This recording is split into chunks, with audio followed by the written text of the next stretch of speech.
There's a number sitting inside the IRS tax code that most retirees never hear about until it's too late, and by the time they find out, it has already cost them thousands of dollars they can never get back.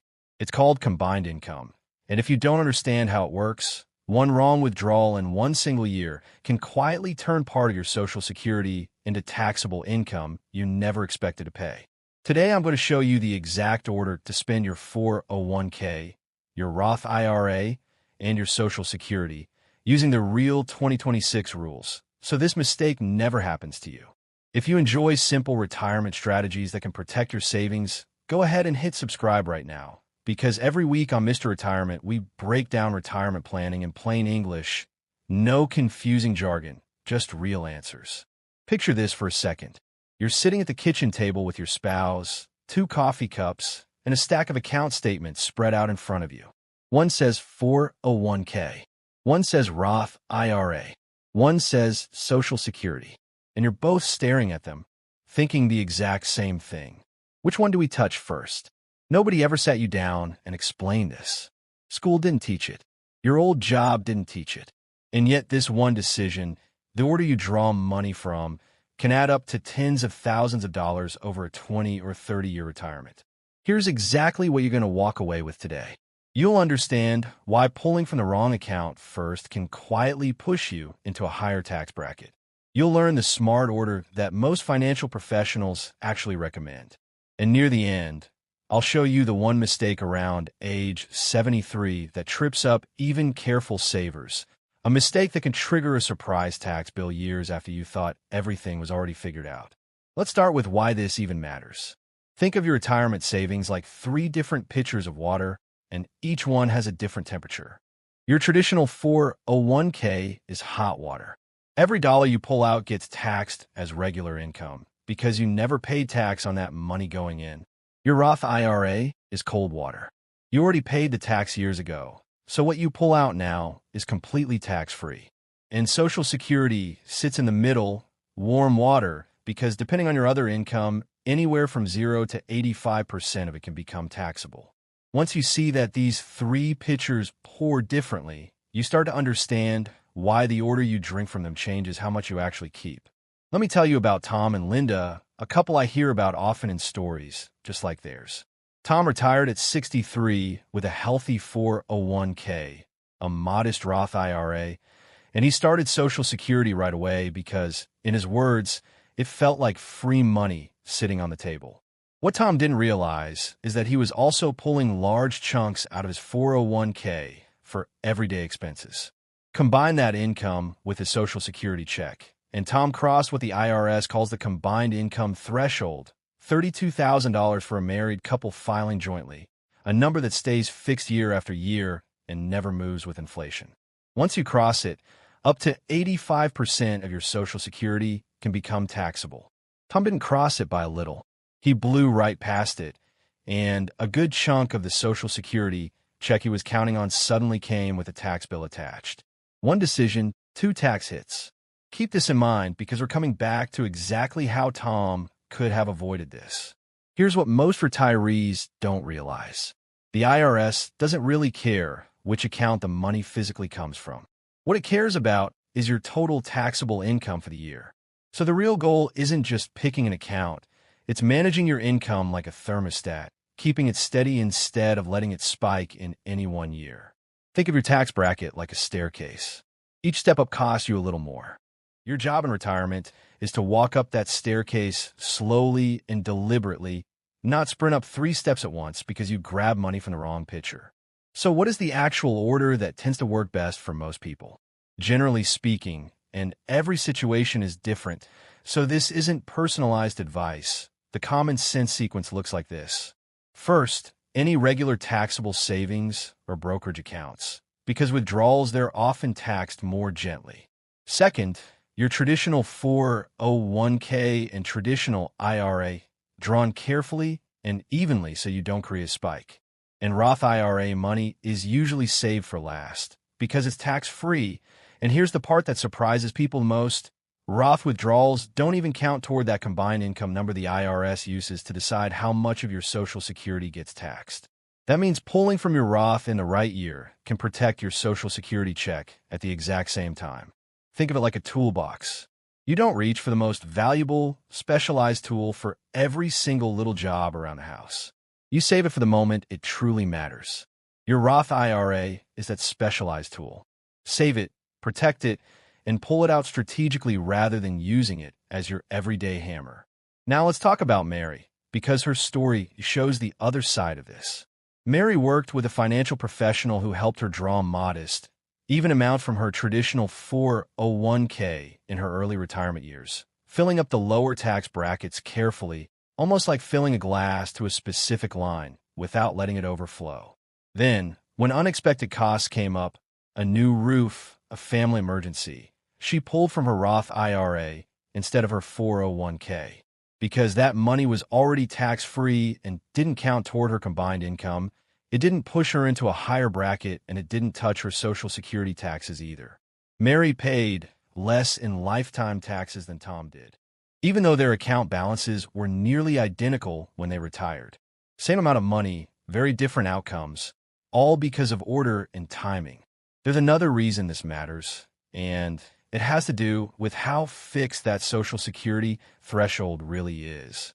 For a single filer, it's $25,000. For a married couple, it's $32,000. And unlike your regular tax brackets, these numbers have not been adjusted for inflation in decades. That means more and more retirees cross that line every single year, not because they're making more money in real terms, but because the line itself never moves. This is exactly why the order you draw income in matters more today than it did for your parents' generation. Later, I'm going to show you the framework that ties all of this together. But first, let's talk about something that catches even careful, disciplined savers off guard. Required minimum distributions. Here's the plain English version. Once you reach a certain age, the IRS says you can't just keep your traditional 401k and traditional IRA money sitting there growing tax deferred forever. You have to start taking money out, whether you need it or not. Under the current rules, if you were born between 1951 and 1959, that age is 73. If you were born in 1960 or later, that age moves to 75. Miss that deadline, and the penalty is steep, 25% of the amount you should have withdrawn, though it can be reduced to 10% if you correct the mistake quickly. Roth IRAs, on the other hand, never force you to take money out while you're alive. That's one more reason Roth money is so valuable. It gives you control that traditional accounts simply don't. Here's the surprising part almost nobody sees coming. If you spend down your Roth IRA early and leave your traditional 401k untouched and growing for years, by the time required minimum distributions kick in, that account can be so much larger that your forced withdrawals push you into a noticeably higher tax bracket all at once later in life. This is exactly why the order matters so much. Spending Roth money too early and traditional money too late can quietly work against you. Let's bring in Robert and Susan for a moment. They planned ahead. In the years right after Robert retired at 62, before required minimum distributions and before claiming Social Security, they used that window, sometimes called the gap years, to their advantage. They lived on a mix of savings and modest 401k withdrawals, kept their income low and steady, and even did small, careful conversions of some traditional 401k money into their Roth IRA, paying tax on it now, while their income was lower, so it could grow completely tax-free from that point forward. It's a bit like moving water from a pitcher that will eventually get taxed no matter what, into a pitcher that never gets taxed again, and doing it during the years when the tax cost of moving it is smallest. This isn't the right move for everyone, and it depends heavily on your specific numbers, but it shows how thinking ahead, even 5 or 10 years before required minimum distributions begin, can make a real difference. Now here's the other piece of the puzzle, Social Security timing itself. You can claim as early as 62, but your benefit is permanently reduced. Wait until your full retirement age, which is 67 for most people retiring today, and you get your full benefit. Wait even longer, all the way to 70, and your benefit keeps growing every single year you hold off. Think of it like a garden. Claim too early, and you're picking the fruit before it's ripe. Wait patiently, And that same fruit grows bigger and sweeter every year you leave it on the vine, up until age 70 when the growing stops. For many people, especially if one spouse earns significantly more or is likely to live a long life, delaying Social Security while drawing carefully from savings accounts in those early years turns out to be one of the most powerful decisions in the entire retirement plan. So let's pull this together into something you can actually use. Step 1. Take an honest look at all three pictures: your taxable savings, your traditional accounts, and your Roth accounts, and understand roughly how much is in each one. Step 2. In your early retirement years, before required minimum distributions begin, aim to draw income evenly, filling up the lower tax brackets rather than spiking into higher ones. Step 3. Protect your Roth IRA for the years you truly need flexibility, remembering that it doesn't count toward the combined income that taxes your Social Security. Step 4. Think carefully about when to claim Social Security, because that decision interacts with everything else. And Step 5. As you approach 73 or 75, depending on your birth year, plan ahead for required minimum distributions so they don't catch you off guard. None of this replaces sitting down with a qualified tax professional or financial advisor who can look at your actual numbers, because every single retirement is different. But now you understand the framework they're working from, and that alone puts you ahead of most people walking into that conversation. Think back to Tom and Linda at that kitchen table, staring at 3 account statements, not knowing where to start. Now imagine that same couple a year later with a plan. Same accounts, same amount of money, completely different level of peace of mind. That's the difference this decision can make. So here's the question I want to leave you with. If you looked at your own 3 pictures right now, taxable savings, traditional accounts, and Roth accounts, would you know which one to pour from first? If you're not completely sure, that's exactly why this conversation matters, and exactly why it's worth having sooner rather than later. If this helped you see your retirement a little more clearly, do me a favor and hit like on this video. It genuinely helps this channel reach more people just like you. Subscribe to Mr. Retirement so you don't miss next week's video. Share this with a friend or family member who's approaching retirement, because this is exactly the kind of thing we wish someone had explained to us sooner. And down in the comments, type the word order if this changed the way you're thinking about your withdrawal strategy.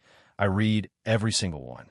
Thank you for spending this time with me today, and I'll see you in the next video, here on Mr. Retirement, helping you retire smarter with more confidence and more peace of mind.